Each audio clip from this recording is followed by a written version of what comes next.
하나님 말씀 함께 봉독합니다. 이사야 7장 18절로 25절까지 말씀입니다. 말씀을 함께 봉독합니다.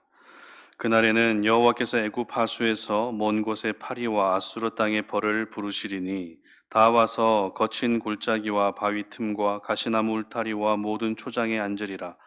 그날에는 주께서 하수 저쪽에서 새내어 온 삭도 곧 아수르 왕으로 내 백성의 머리털과 발털을 미실 것이요 수염도 깎으시리라.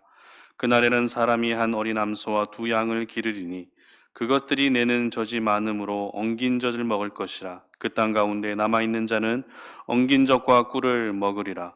그날에는 1000그루의 은 1000개의 가치가 있는 포도나무가 있던 곳마다 찔레와 가시가 날 것이라.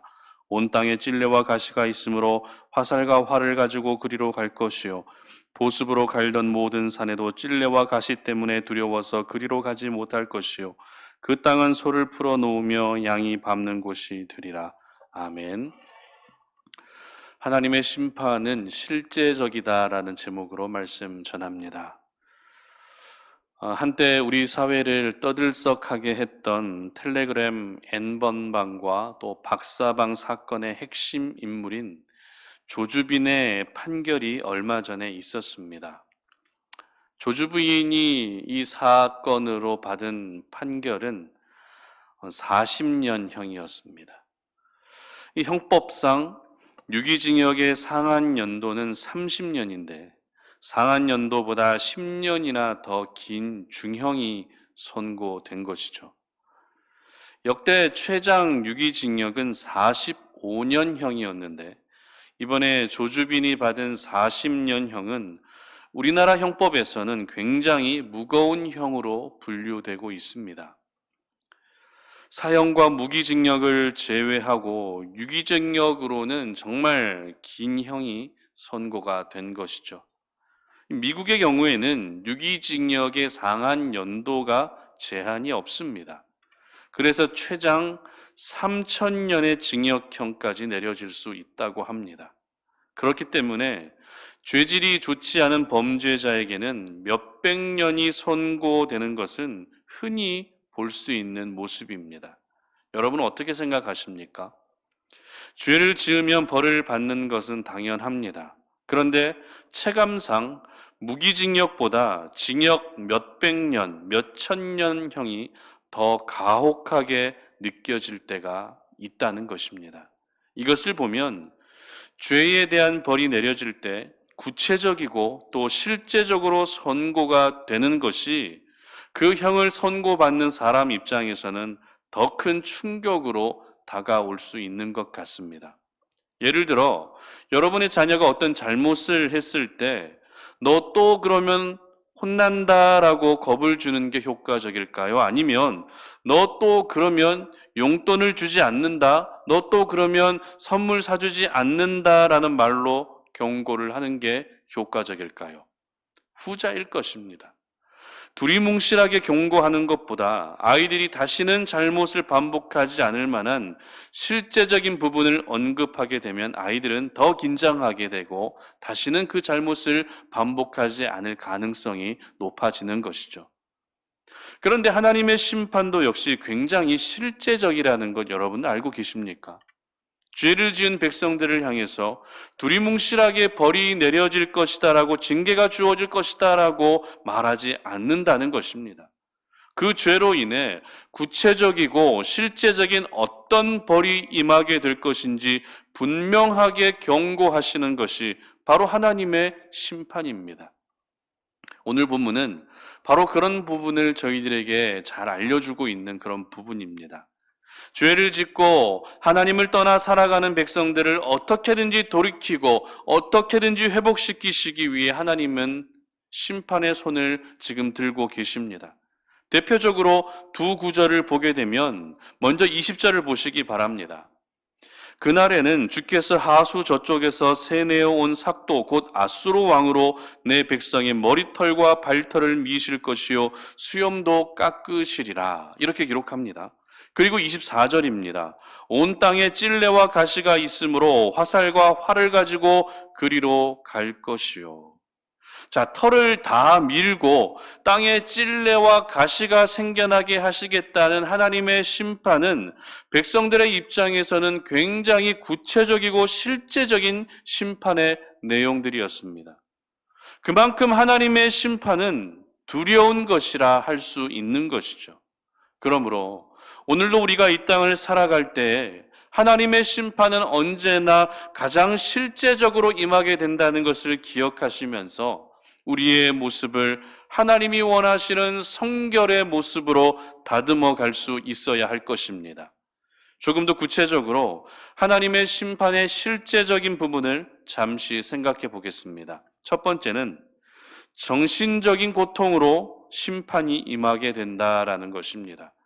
20절인데요. 다 같이 한번 읽어봅니다. 그날에는 주께서 하수 저쪽에서 세내어 온 삭도 곧 아수르 왕으로 내 백성의 머리털과 발털을 미실 것이요 수염도 깎으시리라. 아멘.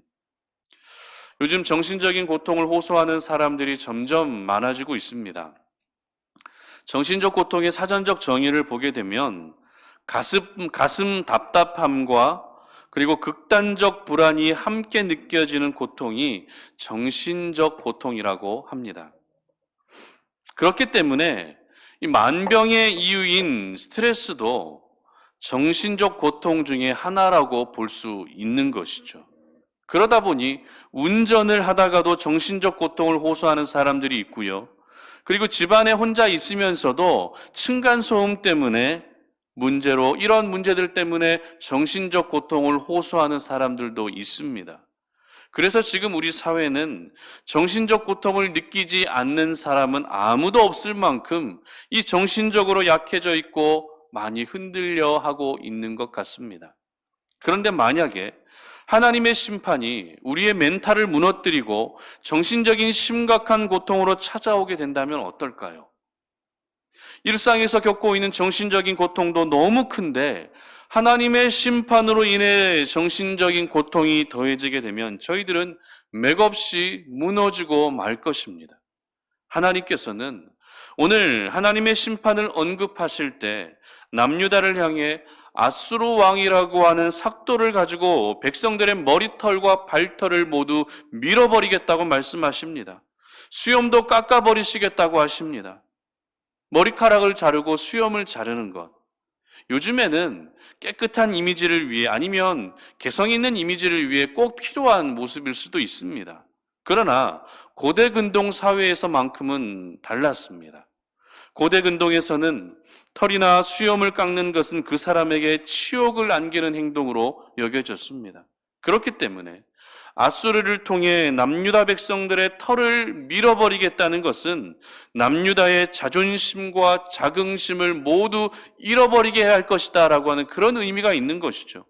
세상 속에서 수치를 당하며 살아가게 할 것이다 라고 하는 굉장히 충격적인 심판의 내용이었던 것입니다. 여러분, 남유다 백성들이 어떤 사람들입니까? 먼저는 하나님께 선택받은 백성들입니다. 그리고 유대인들이 가장 위대하게 여겼던 다윗 왕의 혈통을 잇는 왕의 혈통의 족속들입니다. 따라서 남유다 사람들은 그 자긍심이 형제 나라였던 북이스라엘 백성들보다 비교할 수 없을 만큼 더 높을 수밖에 없었죠.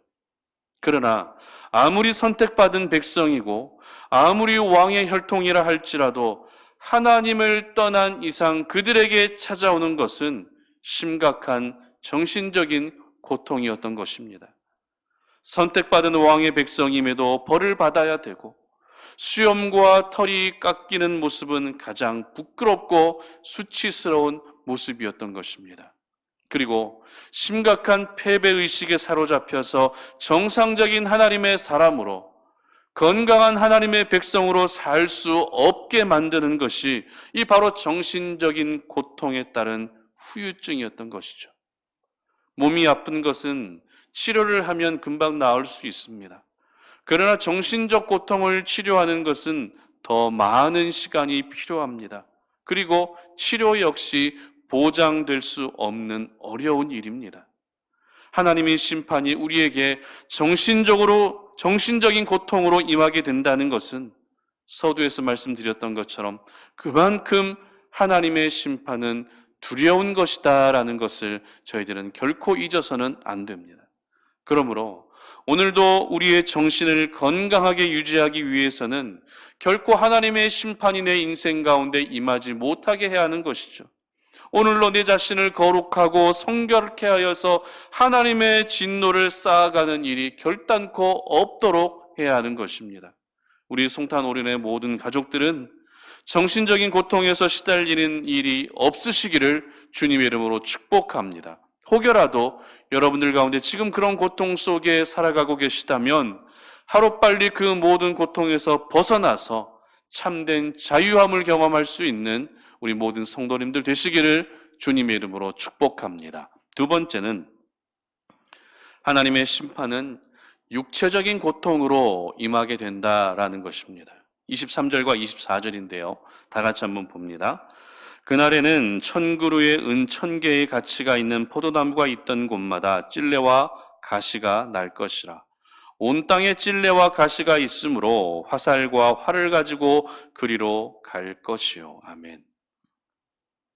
하나님의 심판은 백성들에게 정신적인 고통만 가져다 주지 않았습니다. 사실 정신적인 고통을 겪는 것으로 하나님의 심판이 마무리된다면 참 감사할 일입니다. 그러나 그것은 우리의 생각일 뿐 하나님의 심판은 그것으로 끝나지 않습니다. 계속 이어지고 있습니다. 21절부터 25절까지 기록된 심판의 내용은 농업과 목축업이 몰락하게 될 것이다라는 그런 내용이었습니다. 여러분, 농업과 목축업은 이스라엘 사람들이 살아가던 주된 생활 방식이었습니다. 농사를 짓지 않고 가축을 기르지 않으면 살 수 없는 사람들이 바로 이스라엘 백성들이었다는 것이죠. 그러나 하나님의 심판은 여지없이 백성들의 삶 한가운데로 임하게 될 것을 말씀하고 계십니다.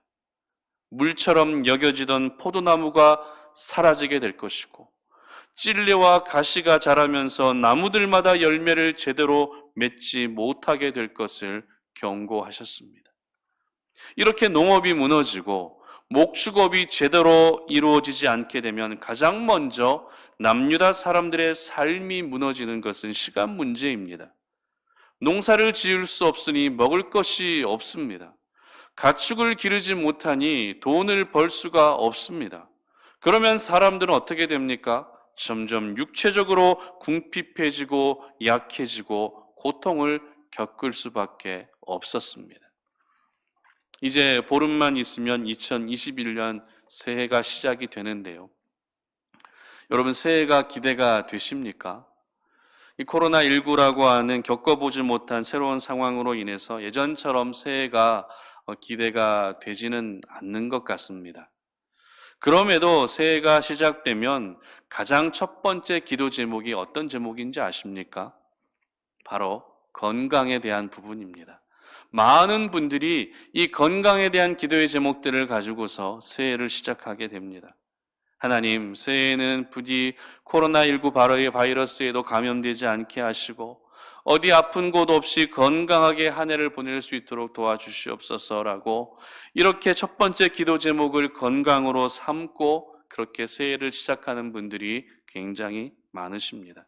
그만큼 육체적 건강이 중요하다는 의미겠죠.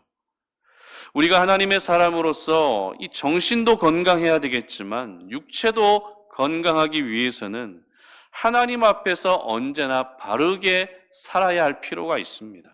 왜냐하면 하나님께서는 우리의 육체를 약하게 하셔서 벌하시는 일이 있기 때문입니다. 그렇다고 모든 육체적인 고통과 정신적인 고통이 하나님의 심판으로 오게 되는 것이라고 말할 수는 없습니다. 그러나 또 한편으로는 하나님의 심판은 얼마든지 우리에게 육체적인 고통과 정신적인 고통으로도 찾아올 수 있다는 것을 기억할 수 있어야 됩니다.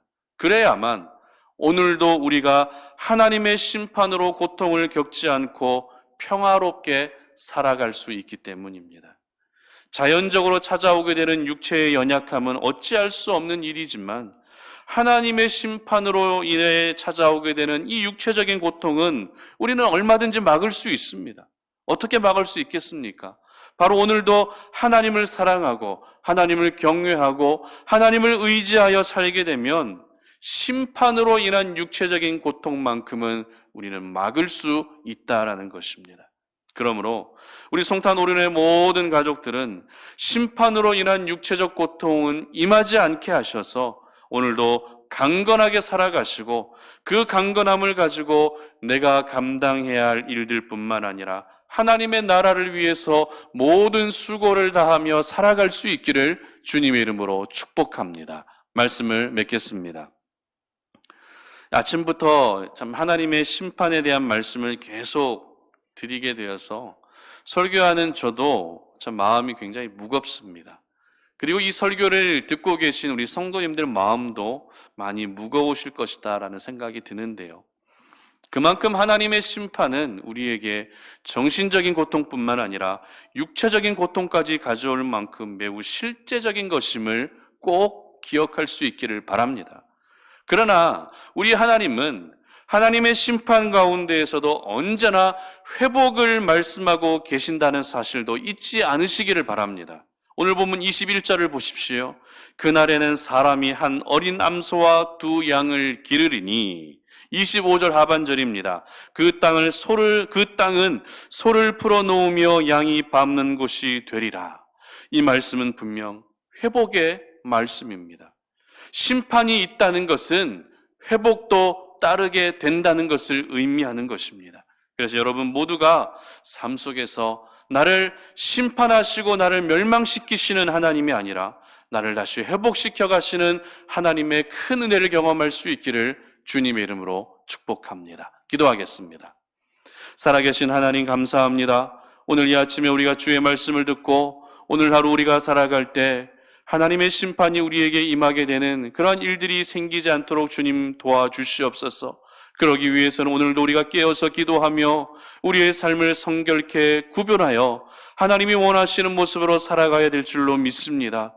혹여라도 우리가 죄악 가운데 거함으로 인해서 정신적인 고통과 육체적인 고통, 말할 수 없는 여러 가지 실제적인 고통으로 우리에게 벌하시는 하나님의 그 심판의 역사가 우리에게 임하지 아니하도록 도와주시고 오늘 하루 우리가 믿음 안에서 하나님 보시기에 기뻐하시는 모습을 삶으로 말미암아 하나님의 회복의 은혜를 경험하는 저희 모두가 되게 하여 주시옵소서. 감사드리며 예수님의 이름으로 기도드립니다. 아멘.